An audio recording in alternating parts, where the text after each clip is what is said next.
Organic fruit costs more every year, and you're buying it every single week, but your patio, your balcony, your backyard could already be producing all of it.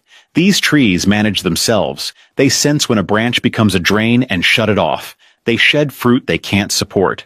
No intervention needed. Some fruit harder when their roots are restricted. A few produce through winter while everything else sits bare. 7 tiny self-pruning fruit trees. They handle the maintenance. You get the harvest. Let's start with the one that literally reroutes its own blood supply when something goes wrong. And before we get into the list, if you want more videos on productive, low-maintenance growing, hit subscribe and the bell so you don't miss what's coming next. Number 1. The peach, the self-correcting stone fruit. The peach has been cultivated in China for over 3,000 years, but what most growers never realize is that this tree comes with built-in intelligence that no other common backyard fruit tree quite matches. Its survival history isn't just about age. It's about the internal systems that allowed it to outlast every growing condition thrown at it. When 2 competing branches develop and one begins losing light or suffers localized damage, the peach tree doesn't wait for you to step in. It actively cuts sap flow to the weaker leader, a hormone-driven vascular shutoff that causes the compromised branch to drop its leaves and die back entirely on its own. The dominant leader then surges in response, redirecting all available energy into fruit production. The tree restructures itself without a single cut from you. This natural process also results in a dense canopy that grows low and close to the ground, which means you harvest standing up, not balanced on a ladder. That same low canopy shields the root zone from direct sun, slowing moisture loss and stabilizing root temperature through the hardest weeks of summer heat. It demands one thing above all else: excellent drainage. Peaches develop crown rot quickly in waterlogged soil. Raised beds or mounded planting sites work far better than flat ground. And if you're pruning at all, do it during dry weather only. Stone fruits pruned in wet conditions develop fungal infections at the wound site at dramatically higher rates. Here is the one critical detail. The snow peach specifically performs best with at least 700 chill hours annually, meaning hours below 45 degrees Fahrenheit during dormancy. Without adequate chill hours, flower buds either fail to open or open unevenly, gutting your fruit set before the season even begins. Know your local chill hour average before selecting your variety. USDA Zones 5 through 9 grows vigorously across most of the continental United States, from the Pacific Northwest to the Southeast. The downside? High vigor. Without at least one summer pruning session post-harvest to control height, it outgrows a container faster than almost any other tree on this list. Next, a tree that doesn't just drop dead wood. It actively pulls nutrients out of failing branches and uses them to generate entirely new growth directly from the trunk. Number 2.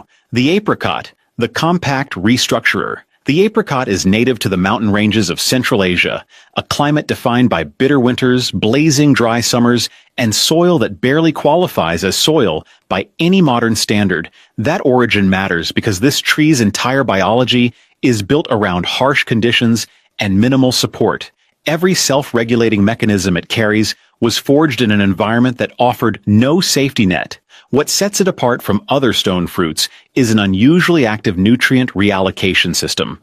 When an apricot develops a disproportionately large or structurally weak side branch, it doesn't simply let it die from neglect.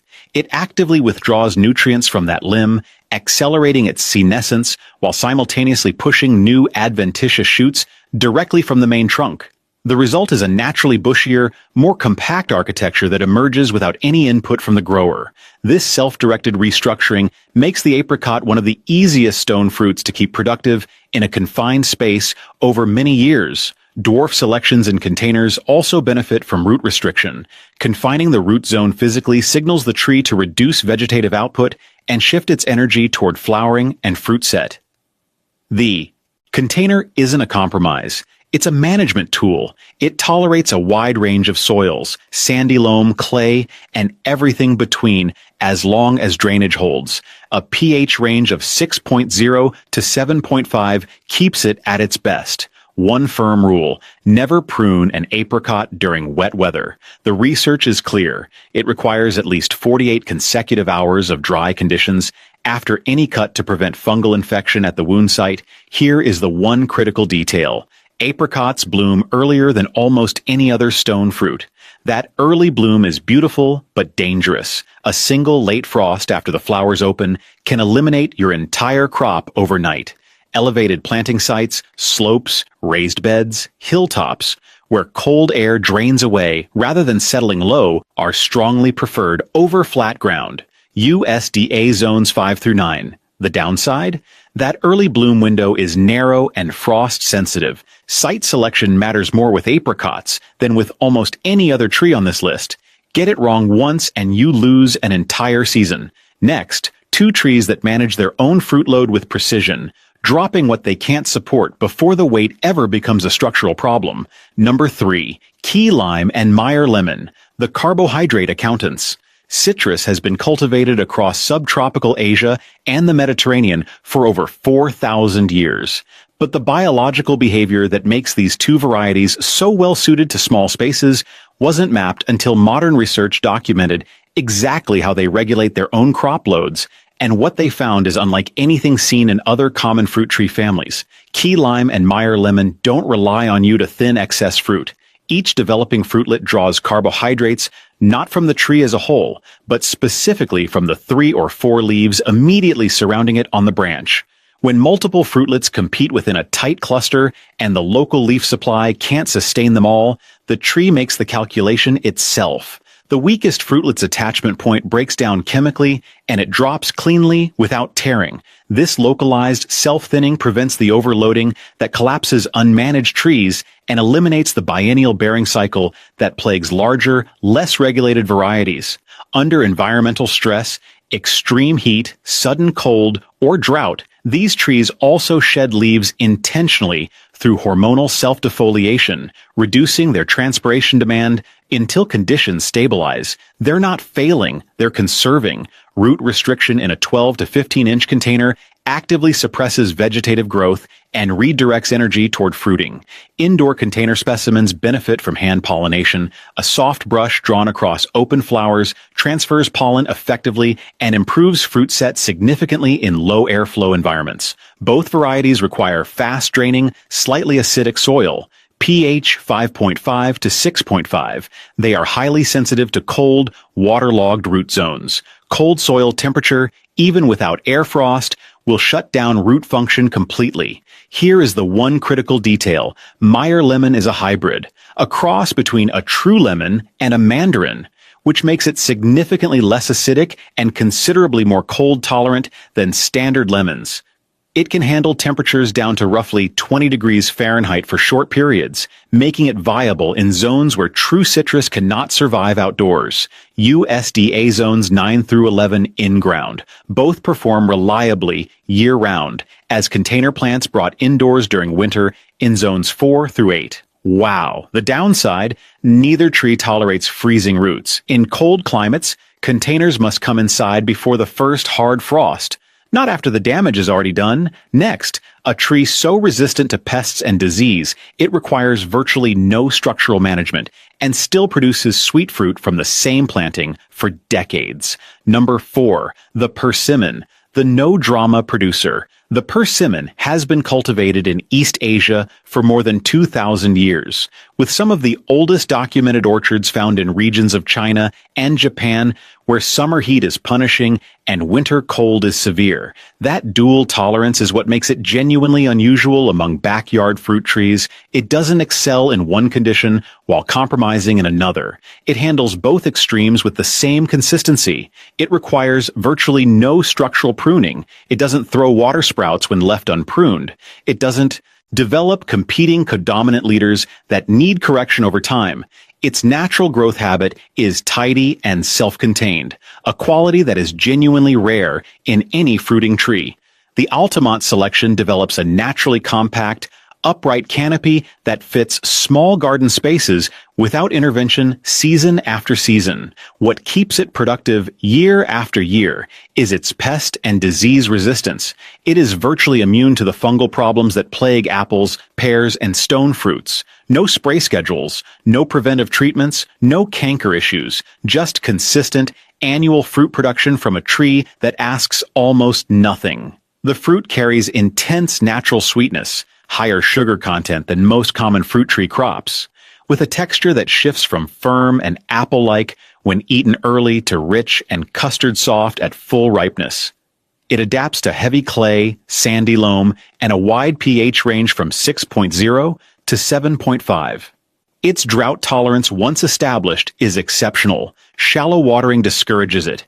Deep, infrequent irrigation builds the taproot structure that makes mature trees largely self-sufficient. Here is the one critical detail. There are two types of persimmon, astringent and non-astringent. Astringent varieties are mouth-puckeringly bitter until fully ripe and completely soft. Pick them even slightly underripe, and they're inedible. The ultimate selection is non-astringent.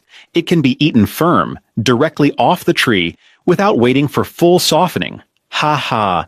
That distinction alone changes how you plan your harvest. USDA Zones 4 through 9, one of the widest hardiness ranges of any fruiting tree available to home growers.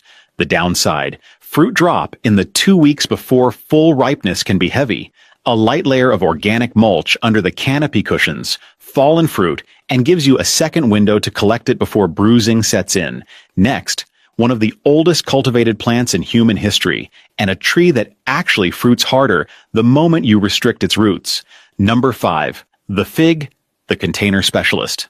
Archaeological evidence places deliberate fig cultivation in the Jordan Valley nearly 12,000 years ago, predating wheat, barley, and most of the crops that defined early agriculture. What kept it alive across 12 millennia of farming across every climate imaginable isn't complicated. It asks very little and returns consistently. That relationship has not changed. The fig's self-managing quality comes from a combination of root behavior and fruiting biology working together. When its roots are restricted, as they are in a container, the tree responds by reducing vegetative growth and shifting its production energy toward fruit. Root restriction physically limits the hormonal signals that drive shoot elongation, creating a naturally compact canopy that stays productive without pruning. The container becomes a management tool rather than a compromise. Figs also require no active insect pollination. They are parthenocarpic, meaning they develop fruit without fertilization, which makes them ideal for enclosed spaces, rooftop gardens, and indoor growing environments where pollinator access is limited or non-existent. Wow! Hardy Chicago and brown turkey are the two most reliable selections for growers outside the traditional fig belt. Hardy Chicago survives temperatures down to approximately 10 degrees Fahrenheit when roots are protected with mulch. Brown turkey is slightly less cold hardy, but produces 2 crop cycles per season. A breba crop on old wood in early summer and a main crop on new growth in late summer, extending your harvest window by weeks. Well-draining, moderately fertile soil at a pH of 6.0 to 6.5 is ideal. Rich organic matter boosts fruit size and sugar content. Avoid high nitrogen fertilizers. They push vegetative growth at the direct expense of fruiting. Here is the one critical detail. Figs fruit on both old and new wood, depending on variety. If you cut the tree back hard in spring, even with the best intentions, you eliminate the old wood fruiting buds entirely and lose your early season crop before it ever had a chance.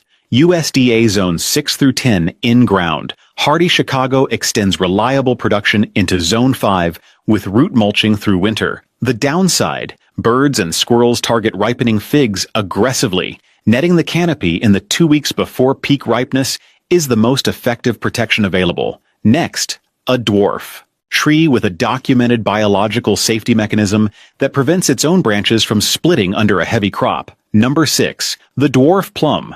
The physiological thinner. Plums are among the most widely distributed fruit trees in the temperate world, with cultivation records stretching back over 2,000 years across Europe and Asia. The dwarf selections available today represent decades of rootstock development aimed at producing all the flavor and yield of a standard plum in a fraction of the space, with one additional advantage the full-sized varieties can't match. What makes dwarf plums functionally self-managing is their reliable physiological fruit drop.